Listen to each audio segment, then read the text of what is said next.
Welcome back to Legends of the Arena, the show where we sit down with those who stepped into the fire, taken the hits, and come out smarter and tougher and still swinging. Today's guest is a true force in the TV world. Brant Pinvidic helped shape some of the most iconic reality TV formats in the 2000s and 2010s, from Biggest Loser to Bar Rescue to Extreme Weight Loss and countless others I know you've seen. He also ran one of the most successful cable networks in the business. In an industry full of ideas, Brant stood out, and I can tell you this firsthand because I was in the same world as he was. He stood out because he could do what few others could, which was communicate those ideas with perfect clarity.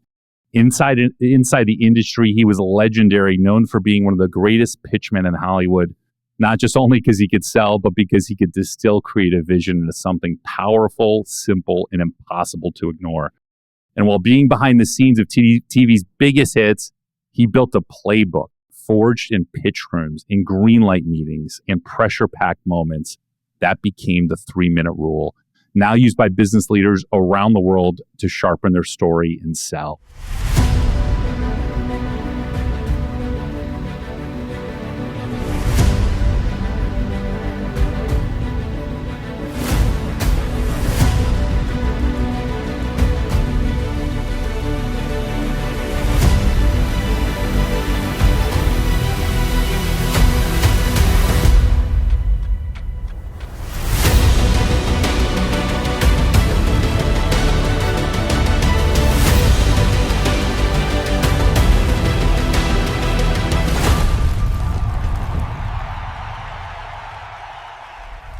Brant Pinvidic, welcome to the arena. Dude, I am taking you on the road with me. That's an intro. I didn't even write that. That wasn't even me. Normally when I go on stage, the person's reading the intro that I wrote, right? I was like, oh, hey, that was good. I didn't write that one. I like it better. I'm going to have to incorporate that.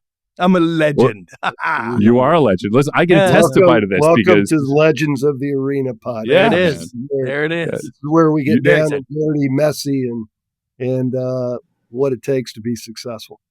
Wow. Absolutely. There you go. So, Brant, before, if you can, give everybody a real quick background. I know you're from Canada, and we got to dive into a ton of quick stuff here, but give everybody a quick brief background on your story for a second. And just what got you from Canada into this originally. I was I guess classified as a failed entrepreneur, a failed repeated entrepreneur. Ever since I was probably 16, I was trying all different kind of things. And it was always like big, different ideas, things that were out of the box. It wasn't like I opened a pizza shop or a coffee shop. It was like always something crazy and odd. And so I never quite was able to break through. Canada is a very different mentality when it comes to entrepreneurship and excellence and striving. And so I had an idea for a TV show. I filmed it myself. I raised money myself. I used my own money. My family's money. Don't ever do that. Couldn't sell it in Canada, went down to the United States to see if anybody interested in it. And the irony is that at the time, reality TV was just getting its legs and starting to fly, and Survivor and American Idol was kicking ass and Cops. And it was just like, it was, the real world. It was the time. And I happened to be there. And the difference is that, while Mike Fleiss is in there writing on a napkin, be like, why don't we take one guy and 15 girls and like, see what happens, right? Oh, let's try 8 episodes of that. I had taken the TV show that I had shot and like edited and made booklets of it and presentations, because it's like nobody in Canada had ever seen anything like that. So they had no idea. Couldn't sell it, so I kept refining it. So when I finally went to the US and showed people this, they were like, who does that? Who did this? Get me that person. And I actually got an offer to move down to the United States and run a sort of show doctoring program at NBC. Because when Jeff Gaspin saw, he's like, I don't know who this kid is. I don't know what he does, but I want him to work on our stuff so it looks like that. And so, and then, the agent spun that into, well, you get one offer, you get 10 offers. And then I moved down to the United States, and the rest is history. The United States is where I belonged. Los Angeles was definitely my vibe. It was like, yeah, it was where I was meant to be. I love that, dude. You're calling in from Fiji, and your sponsor. Yeah. I love that shirt. It's it's a local. That in Rwanda. That's badass, man. Can you give everybody a lay of the landscape, just a picture of the unscripted reality world? Because I think they'll appreciate what you were able to do because it was unheard of. The successes that you've had in the way that you did that is literally, I don't know that I could find someone else to compare you to of what you did. But can you just like let people understand what unscripted reality was back at that time for a second and what that landscape was like? Yeah, like unscripted is a very unique animal, right? Because it is an idea-based entertainment property and there isn't anything else like that, right? So traditional television and film has all been writer driven, where it's just like, I wrote something on the page, you can see it, now we got to go hire someone to go execute it, but the guy who writes it, it's it. And they don't buy something unless the guy writes something great on the page. On reality, it was completely different. It was kind of like, I have an idea, trust me, we'll go make it, it'll look like what I say. And then from the network's perspective, they're like, okay, it sounds kind of cool if you can deliver that. And then you got to go find someone who actually can put that vision on a screen. And so the combination of those two things was a little difficult, right? Because in one way, you had a group that could actually like come up with ideas, craft ideas, explain the ideas. And then you had another group that could actually make the ideas. And a lot of times those people didn't get together, right? Like you got people who come with an idea, but then you got to find someone to make it. And then you'd have an idea that people would buy, that the people who make it screwed it up, and so on and so forth. And so I really focused on the former, right? Like I was an idea generator. I had spent so many years pitching ideas to try to get, $4,000 or $5,000 as an investment. Otherwise I wouldn't eat. You know what I mean? Like I know how to pitch an idea so people understand it, but not seem desperate, because if you seem desperate, no one gives you anything. Right. So, and the biggest change was for me that when reality started was, it was a lot of big ideas people were talking about. It was Wild West in that sense when it started. And of course, anything like that gets more and more sophisticated as you go. So as we went through, it was the Wild West, but I wasn't doing that. I was incredibly detailed. Like my pitches were so outlined, so detailed, so sort of like bulletproof in the way I laid them out and the material I brought. And that was because my agent, Sean Perry, when I first moved to the United States, he's like, whatever you did on that first show, that could be your reputation. So from here on in, anytime we go out with something, you got to go over the top. You make stuff. So I started doing that. And that really helped. And then just because I wasn't from the business, I didn't understand the process of LA, I just was me and just in there and very casual and like passionate, and people responded to that. And then, I did the work. Like I watched every single thing that was ever made. I studied everything and I just crafted really clean ideas. And I found that most times that's how the networks responded. Yeah. Were you always, your ability to pitch the way you did, when you go back to those early pitches, that simple narrative of how you boiled it down, where did you start? Did you have bad pitches before you figured that out? Or did you just naturally were doing something that, yeah. For sure. I think what happened was mostly, again, it's when I was out raising money, right, for ideas, and I literally needed people to put money into the idea. Otherwise, I just wouldn't be able to function. And it teaches you a lesson in what people with money respond to, right? People with money run away from anything that chases them. And so I had to learn how to convey value, but not convey desperateness. And so it what happened is that happy medium is fewer words and less talking and more confidence in that way. And so I found that was a huge advantage.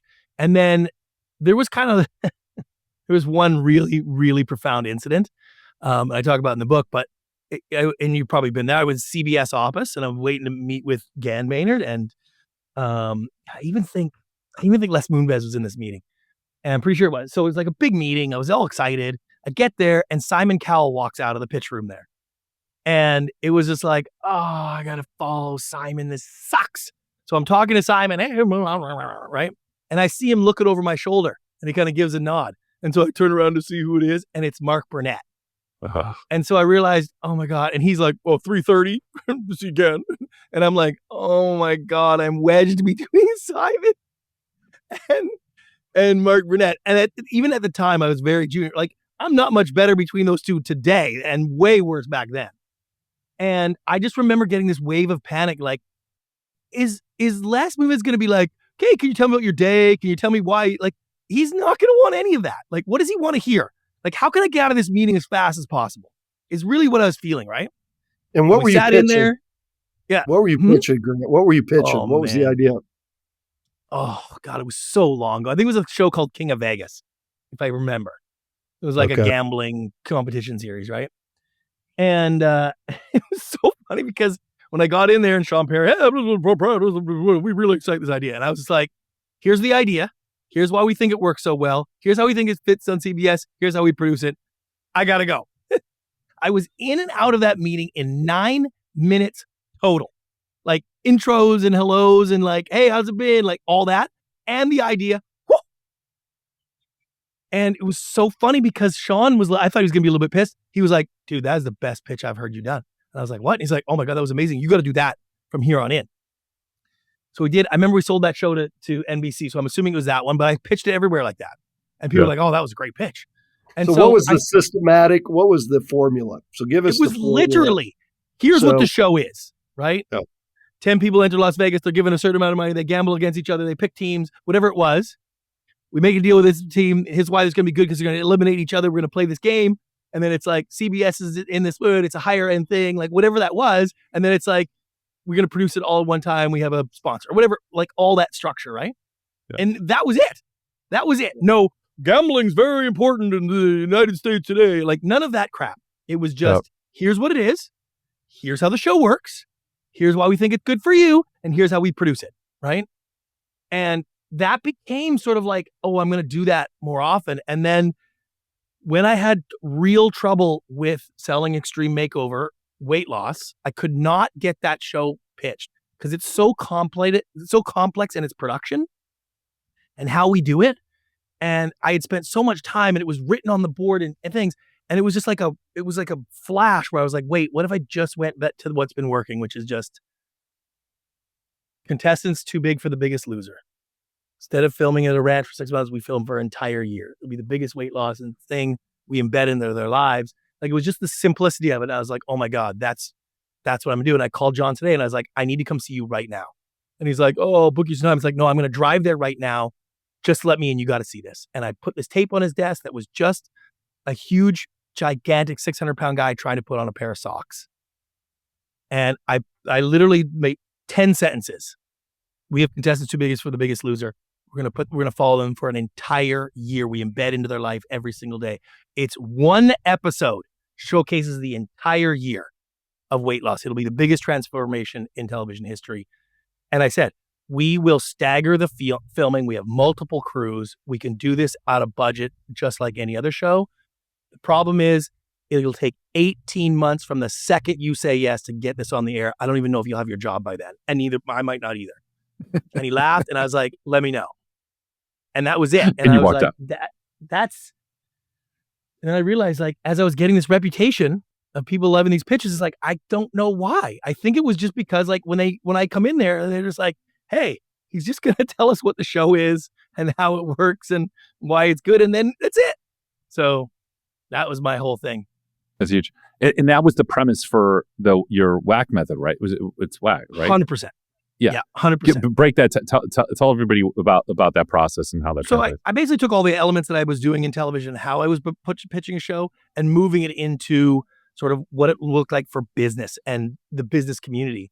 And I realized that I was putting every pitch and presentation from me after I was consulting, into these 4 structures, which is the WHAC method, WHAC, which is what is it? How does it work? Are you sure? And can you do it? Right? And so the way that structure that is, what is it is, I mean, literally, what is it, right? Like that, I can't believe how hard that is for so many companies to get that straight. Like they just don't want to tell me what it is, right? What is it? We are a manufacturing company that makes controllers for electric vehicles. Okay, I get, now I know what I'm talking about, right? But what they would say originally was like, we emphasize the sustainability of the future for power, and they just go on and on, right? Where it's like, no, we make controllers for electric vehicles. And then it's like, okay, that's what it is. Okay, I got it. Then it's like, how does it work? WH, how does it work? Okay, the controller is the brains of an electric vehicle. When the controller is smarter, the electric vehicle performs better. Oh, okay. we use blank algorithms to reprogram and wire things in real time. You're like, now I get it. I know what you do. I know how it works and the results. Now, what do I want to know?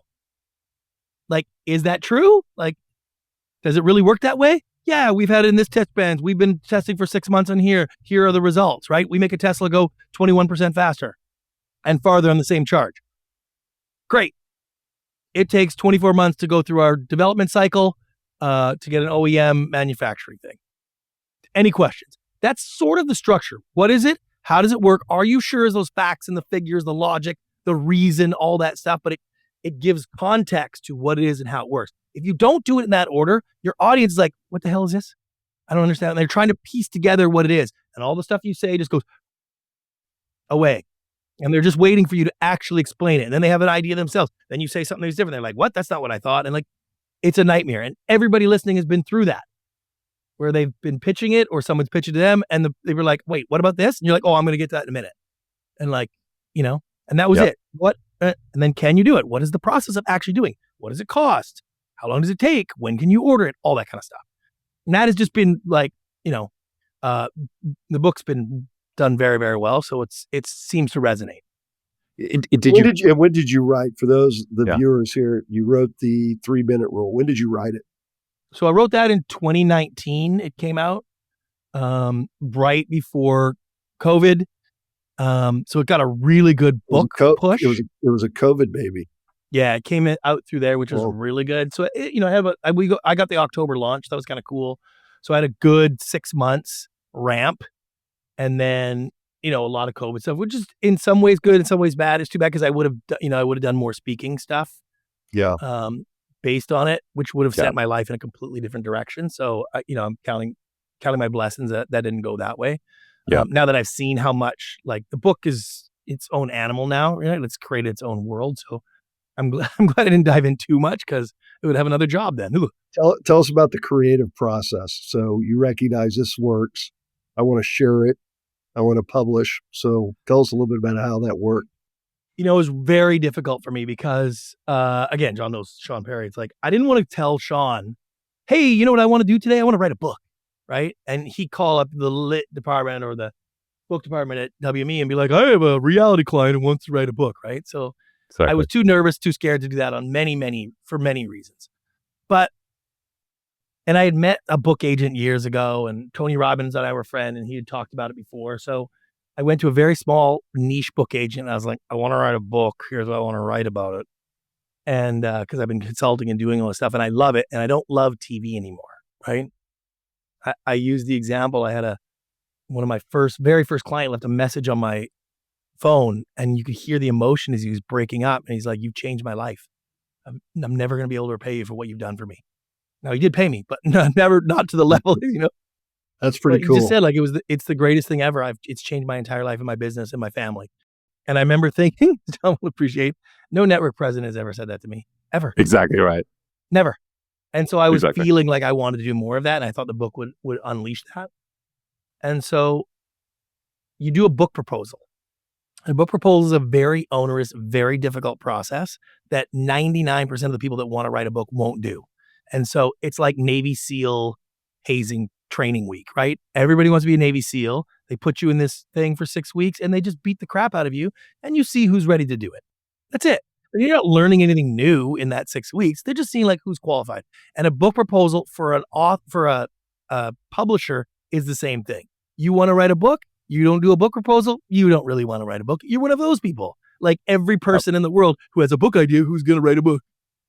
Yep. So my agent said, this small agency just said, write a book proposal. Here it is. Follow this exact format. Do it exactly like this.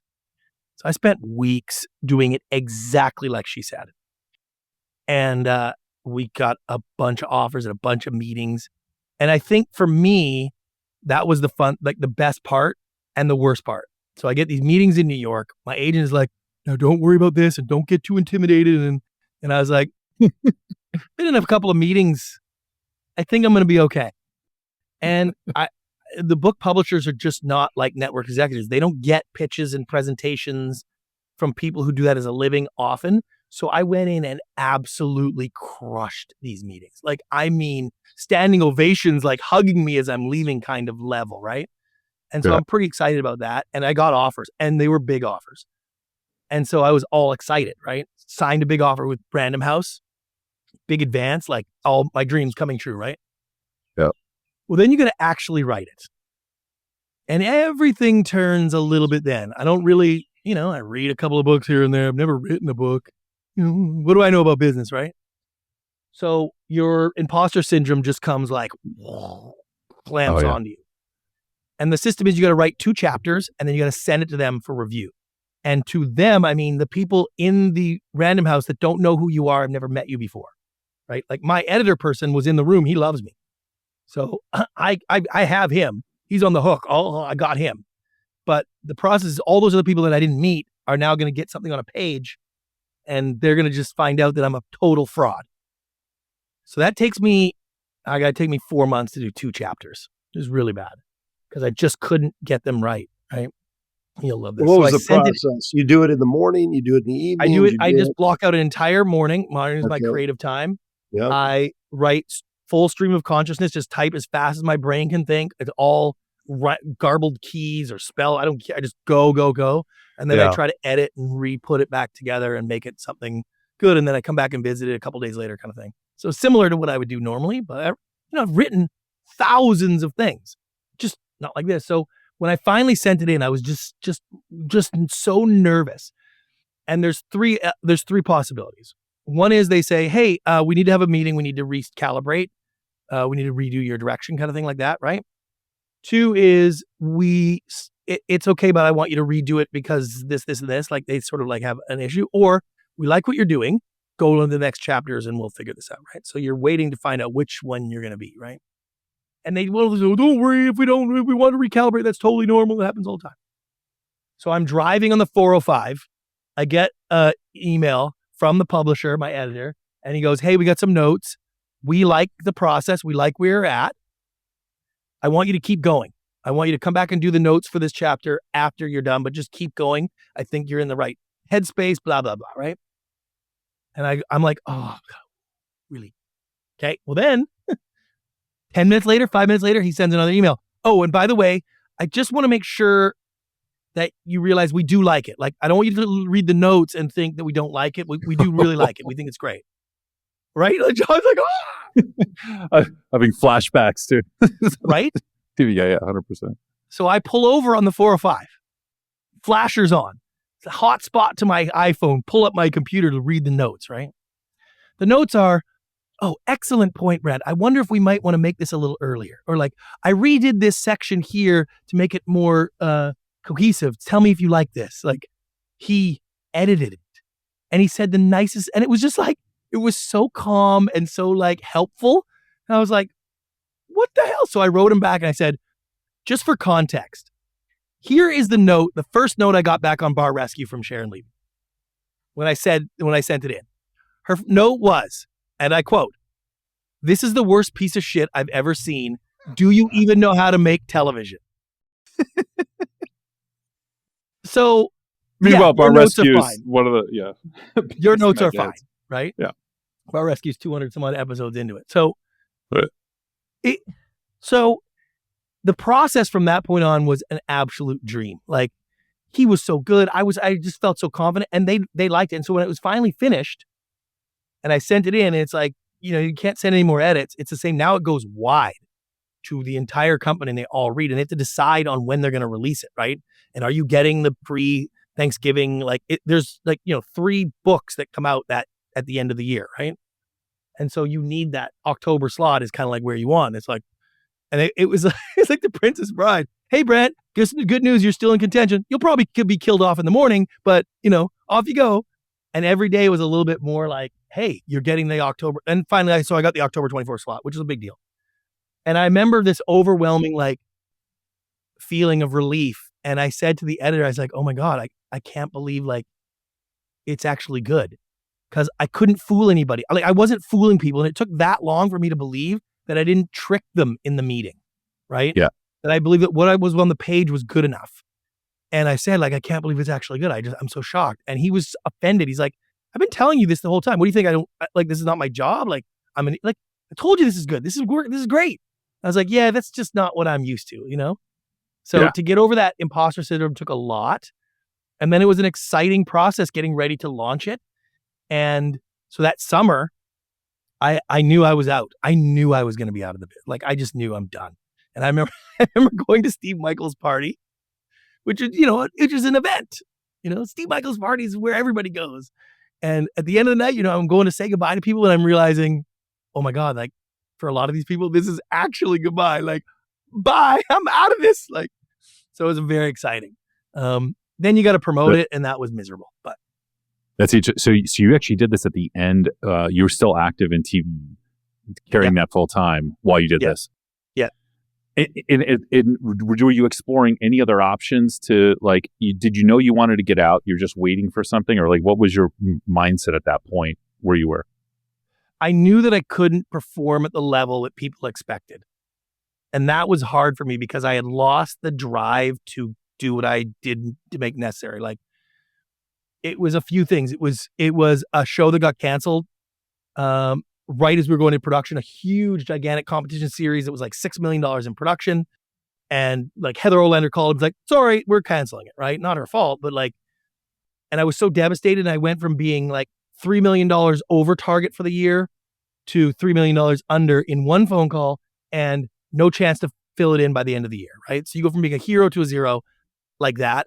And I just remember thinking I like Heather a lot and we're friends, but I don't want her having this kind of power over me. Like, she ruined my life for weeks because she had to make that phone call. Again, not her fault.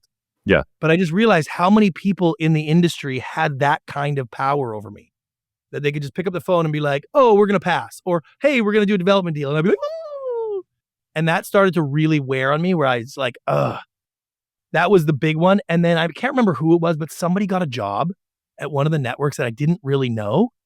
And just the idea of oh, I got to pick up the phone and be like, hi, Bob, how are you? Oh, hey, it's Brant. Oh, yeah, I'm doing this. Hey, do you think we can? I just couldn't do it.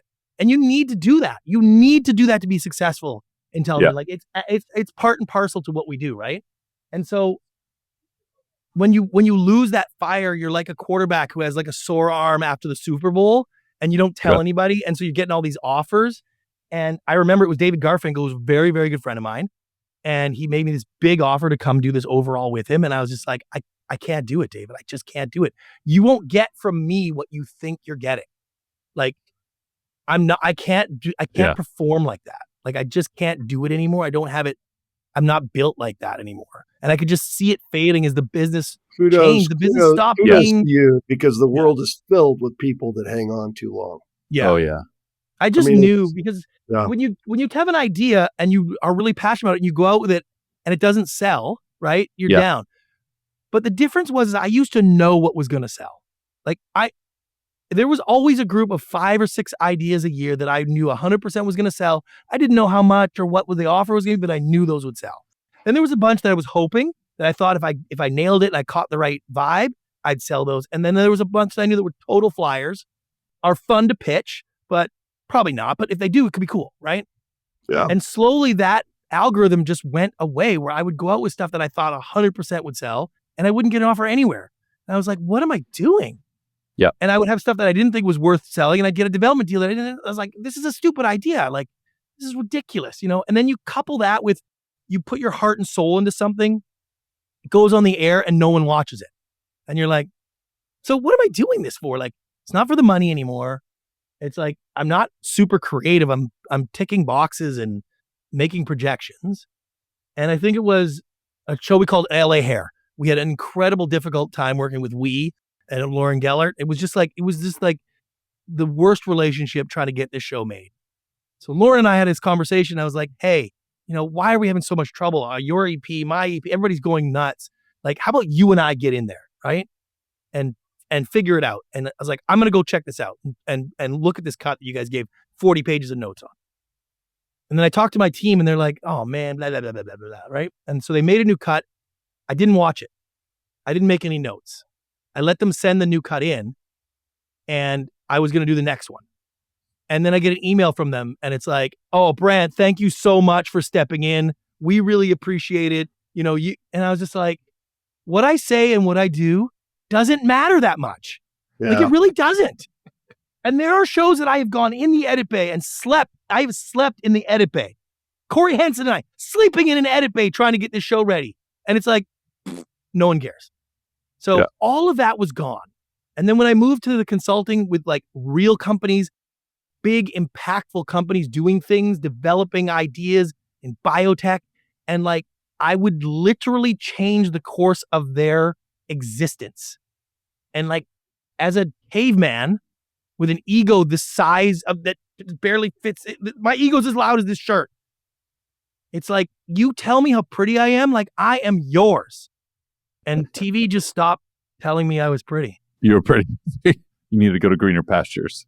You found that in the business world. Yeah. Well, tell us about your CEO of Envelope Entertainment now. You started it. You're excited about it. You've got some new collaboration. Tell us what you're up to. A lot of collaborations with, like high level sort of corporate entities looking to advance their messaging. So now I've really specialized on messaging and delivering like a lot of social media stuff, because it's like an ad combination between messaging and ad works. Like I'm closer to doing more Mad Men type stuff than I am to TV stuff now. And so I'm super selective about clients these days. I've been around it. Like I've done it for the last 5 years. I love it. I've had amazing, I've had very good breaks, a couple of lucky things. So it's like, I'm really selective about that, but it's like, it has to be founders that are people that I would want to have in my circle and go on my adventures with. It has to be an idea that I'm excited to tell people about what I'm working on. I have to have the possibility of making monumental changes, like actually make a difference. And it has to be like huge upside financially. If I'm, time and energy invested, I'm willing to take risks with my clients and share, but I want big upside, right? And like, I did a lot of stuff for Airbnb and I was so excited. And there's a lot. If you go to my website, you can see a lot of fancy logos because I chased logos to get them on my website. And you realize, I'm not sure anything I did for Bank of America had any impact on the overall company. It didn't affect the share price, and I don't think it changed a lot. It was great for me, and it looks cool, and you could see their logo on my website, but did it move the needle? Meh. Yeah, and you're in a place you're trying to move the needle and make impacts and do meaningful stuff. Yeah. Or retire altogether. Either one. I'm happy to do either one is good. What was the biggest thing when you transitioned into the business world that you were coming from the TV side in because I've heard some of your stories about this and I think it's hysterical when you see people, you were seeing these guys pitch in these companies, huge multi-billion-dollar companies, message stuff, share. So what was your sort of take when you walked in there with so fresh eyes that you saw that was going wrong? I mean, the big one is they're loaded with so much information about their product, business, or service that they just don't know how to lay it out in a story. They just have no clue. And I remember being in these huge office boardrooms with the entire company. They're explaining their product. And it's like, I'm like, wait, there are 9 of you in here. You've been doing this for 4.5 years. This is the best you got? Like, it's so mind boggling. And they have one thing. The company does one thing. I'm like, this would be one afternoon in a development meeting. Like, we're breaking shows every single day. And so the process of taking them from, nobody knows what we do unless they sit with us for an hour, to I can explain to somebody exactly what you do in 3 minutes or less, for me was very natural. For them was revolutionary. And so the rest of the world does not operate like Hollywood does in entertainment. Hollywood is so wildly competitive. It is so multitasking, or you got to have so many balls in the air going at all times. And you think that's the big boys out there. And it's like, it's not. The real world is really big business. And they don't do that. They have one product, a couple of services. They have one mission. Like, I could not believe how much more focused and kind of simple the rest of the world is in business compared to entertainment. Like, it was shocking to see that over and over again. And big success built on one thing they offer and one drug development or one product they manufacture or one service. and not like we just keep cranking new stuff every single day. Try it, fail, fail, fail, try, fail, fail, fail. Oh, we got one. Like very different vibe. We want to hear about your knees getting skinned up and you're like, in this world where everybody does everything perfect, look at me on all this social media, everything's no. We want to get down and dirty because it takes grit and energy to go get shit done. Yeah, I had moved to the United States. I got a couple of good gigs. I sold some shows. It was really cool that way. But then very, very soon, I got this offer to go run TLC as the head of development. I was only been in the country for 4 years. It was a huge job. I was so excited. I never even really had a job before. So I was like, how's that going to work? What was happening at TLC then? So what were some of the key initiatives at TLC? They were like rebranding, redoing everything, getting everything new, right? And so I was like, wow, like they want me to come and just bring the passion and the fire. And so I was so excited, so nervous that my boss, who was the GM, Angela Shapiro-Madison, is an amazing woman, like dynamic, went into Los Angeles, into the office there. We're going to move it out of Maryland. We're going to gas because everybody's doing things here. Anyway, it was a very bad attitude to take. And unfortunately, I was the wrong hire. What Angela needed was someone who would say, ooh, don't move so fast. Oh, take it down a notch. Like, oh, that's not going to work. Like she needed someone to put the brakes. You do not want me, you don't want me around Evel Knievel, right? Like the jump's getting longer, the safety stuff's going away. And that's really what I represented for her. And that was a big problem. I love that. I'm going to steal that. I'm going to steal the Evel Knievel. Yeah. Yeah, I was way out of my depth, and it's a little ego, all of it working against me, right? And I don't know. I did not do a great job. That's just all there is to it. Creatively was fine, but there's so much more to that job. And Angela had called me into her office and said, hey, by the way, I'm not going to be here in the next 3 to 6 months. I can't do this. And I'd always thought, because I heard her and Zaslav screaming at each other, and I was like, she's leaving I always thought that. And I kind of pictured in my mind, she leaves and Zaslav calls me up and says, Brant, take over the ship while we find someone to replace her. And then I do such a great job that I become GM, right? Like that was my vision, right? Obvious. So when she said that, my brain was like, ooh, like here comes Brant. And she was like, yeah, and you're out.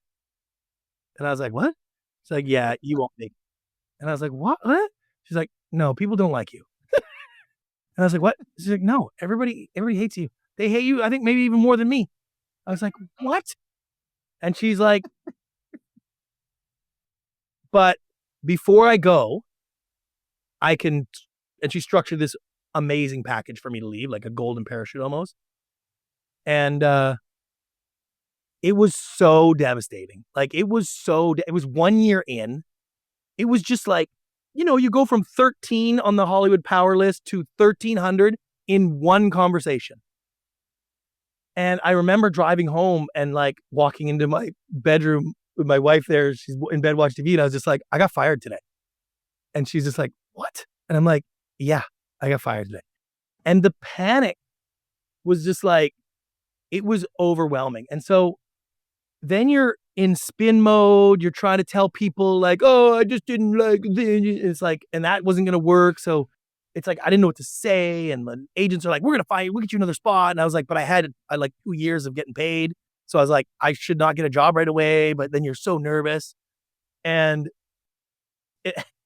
then, so you're bouncing. I'm taking meetings. And I remember it was Tom Beers, God bless his soul. We weren't super good friends, but I asked to take a meeting with him. Yeah. And I sat down because I was like, he'd be a good guy to go work for and do stuff for. And he said to me, "Is like, where was he? Where was he? He's working? running Original, right? And this is at his prime." And he says to me, like, "Oh God, Deadliest no, you're dead. catch. You're dead to the world right now. You need to cool off. Like, you are too hot for this pawn shop." He's like, "That's it." And I was like, and I'm like, "What?" He's like, "Yeah, you're done. You need a break, And I was like, "Ooh." And I remember, I think it was Liz Gately. We had lunch on the books, and then she canceled. And like, how lunch cancels all the time. Not a big deal. It's a big deal when you don't have a job and you've been fired. Now it's like, the world is collapsing, right? And so I spent that year and a half in absolute agony and spinning things up and trying to do stuff on the side and and it just like, it was so much torture.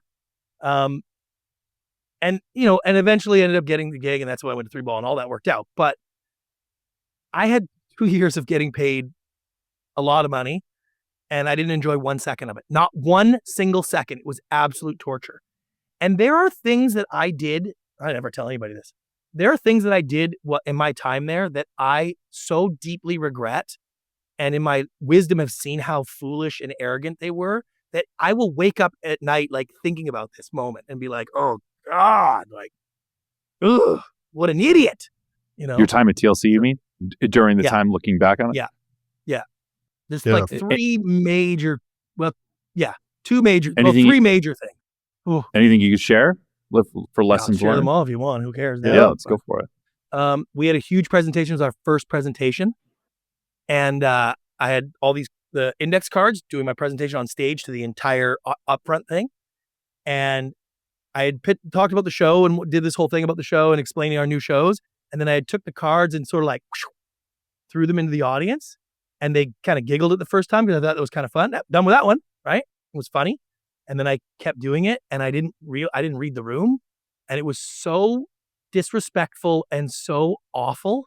And it would just look like this, and it was just like, it was like a bomb went off.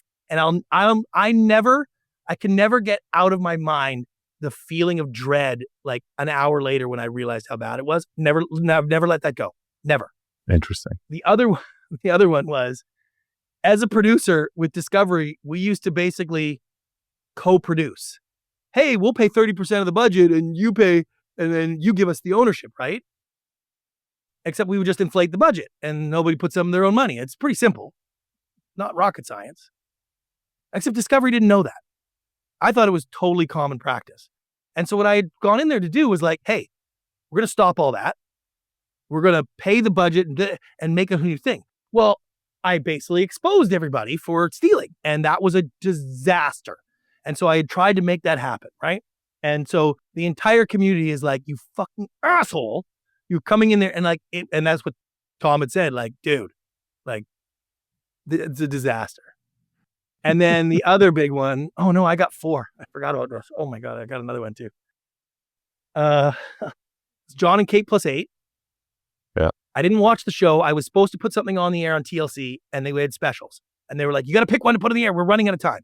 And I was supposed to watch them. I got busy. I didn't watch it. Which one had the best blank, blank, blank? And they're like, this one with the 8 kids. I was like, put that one in the air.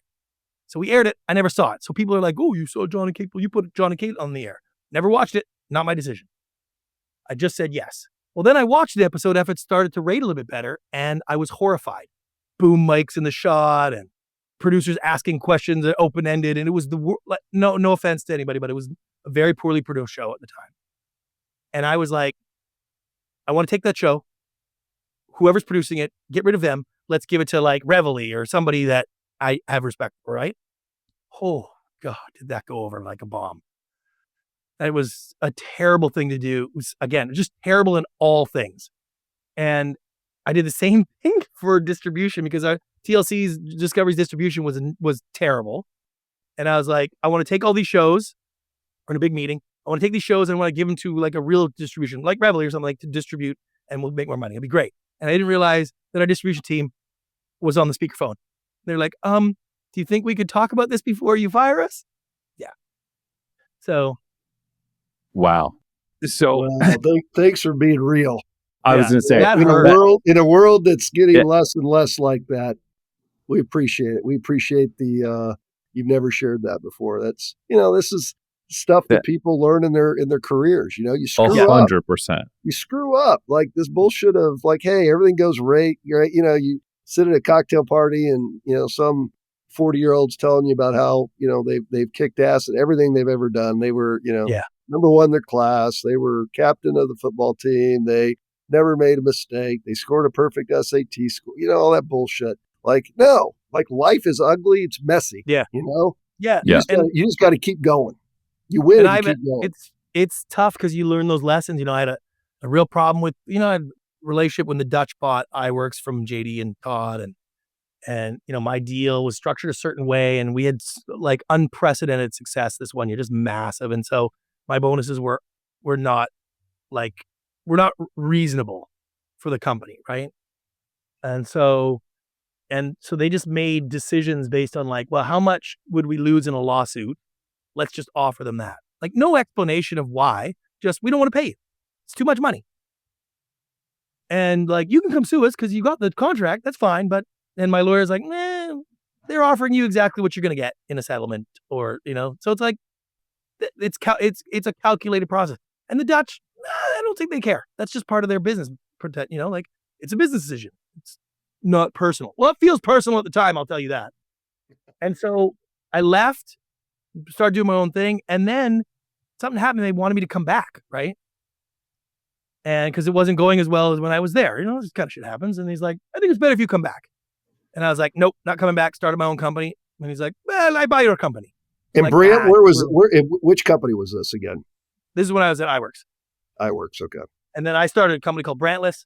And he's like, nah, we buy all that. We take care of all that. And so I was like, no, not going to happen. And he's like, this much. And you're like, oh, God. Can't really say no. Oh, and it's capital gains. And like, oh, Yeah. And so it's just like doing something for the money. Yeah. Hurts. You know what I mean? Yeah. Like, you have to live with that, because it's when the check's on the other side of the table, it feels like you want it. And you're passionate. As soon as the check's in your bank, it's all of a sudden like, I'm driving to Manhattan Beach again. Like, what happened here? Yeah. That took me a while to get over that. That like I had done that no other reason than just they wrote me a big enough check. So, how many years prior to the book and your exit was that? How many years did you have to live with that? Probably 4. And then I finally, and it's just like, it's hard because when you do that and and then they're like, they want to renew, and I'm like, I want this, and they were like, you're here, and then they're like, nah, you just go. We does not look like we will make a deal. Off you go, And I remember when that happened, because it's probably 2018 or something like that. Who knows? And when that happened, I almost took the job as the president of ITV because I wanted to stick it in Rideout's face. The irony is, Rideout and I became very good friends after that. But like, I wanted to do it as a spite, to be like, oh, you didn't want to make the new deal. Well, I just took this bigger gig at your biggest competition, and I'm going to go make you look bad. Like, I almost took that deal purely for that reason. Not purely, but you know what I mean? Like, yeah, it was a motivating factor. So sure. Just to echo what Justin said, 100%. Your transparency, your self-awareness, vulnerability is incredible, and I think part of why everybody always loved you and you had such respect. And appreciate everything you've shared on this. A few things before we wrap this up with you.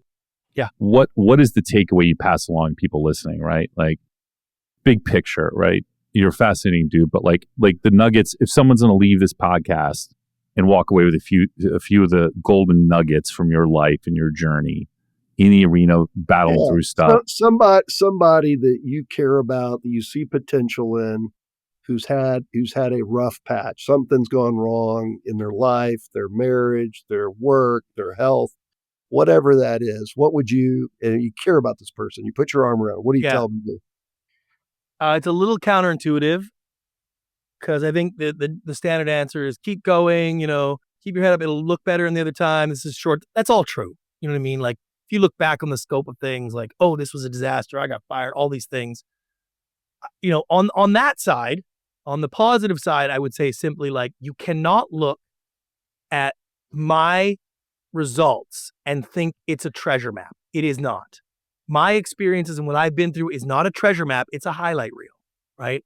And so I talk to schools all the time, and I say, you cannot look at the beats of your life and be like, there's the path. It's not, right? Those are the bodies that are strewn about. And so when you look at the path of your life going forward, you don't know what this incident actually means. And very few people can point back to a negative incident 7 years ago and like, if it wasn't for that, I would be great. It's always the other way around. Like, they're in a place, they look back at something like, this helped me get to this level. So whatever you're going through, that's going to be that for you, right?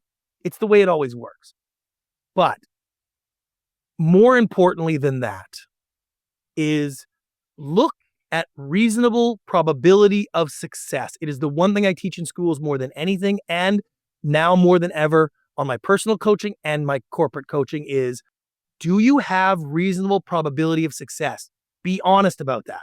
Because when Lady Gaga wins an Oscar and she gets up there and says, I pushed past the nose, they told me not to do it, I kept going anyways. She's one of the greatest performers in history, and she had to tooth and nail just to get there.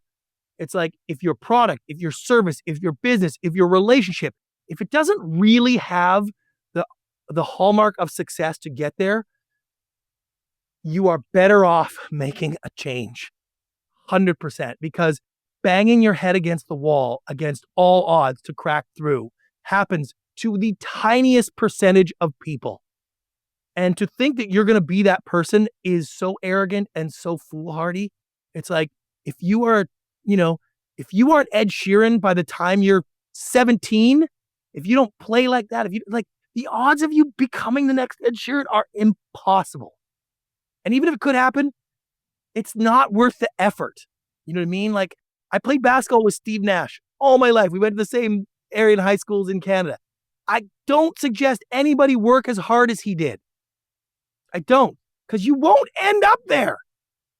And so if you're going through something there, things aren't working out, like, it's fine if it's bad luck and perseverance will do that, but don't be the restaurant owner that buys the restaurant on the corner that 4 of the restaurants went under, and you run it till every single penny of yours is gone.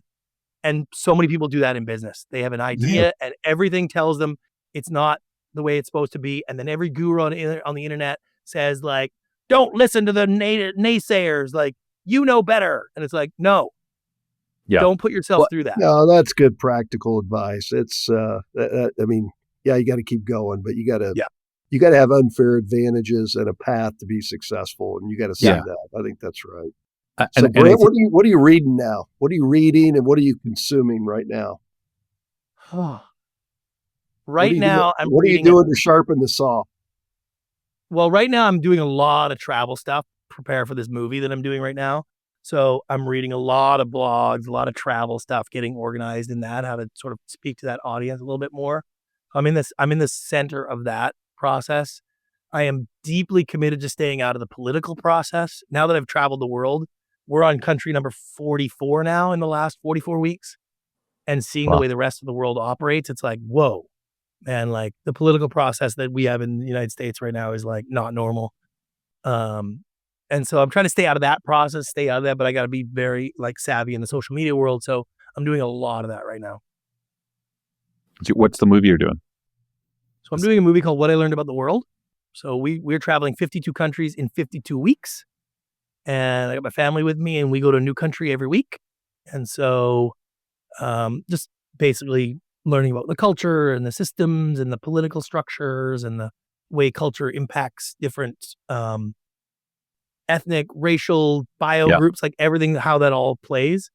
And then, as we say, we're traveling the world. So exposing that's great. And you're in Fiji today, right? Today we're in Fiji for 1 week. Yep. That's great. I love that.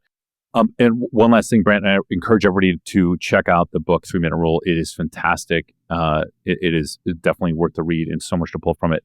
Brant, one last nugget on people nowadays sharing their story, trying to convey their story. I think authenticity is a big issue, right? With how social media is, everybody plays to what people want. And I think especially this younger generation, they're craving the authentic, piece. When you apply your sort of thing, not just to business, but also people conveying their offering. And if you can incorporate this, Justin, I love this thing that Brant had said about confidence. And it stuck with me. I'm like, oh, that's a good nugget. I love, share your definition of confidence, and also what any nugget to pass along on people conveying their own story, whether it's in relationships with employees, employer, in business, and nailing that. Confidence is actually the level of belief you have in the value that you bring to others. So the more belief in the value you're bringing, the more confident you are.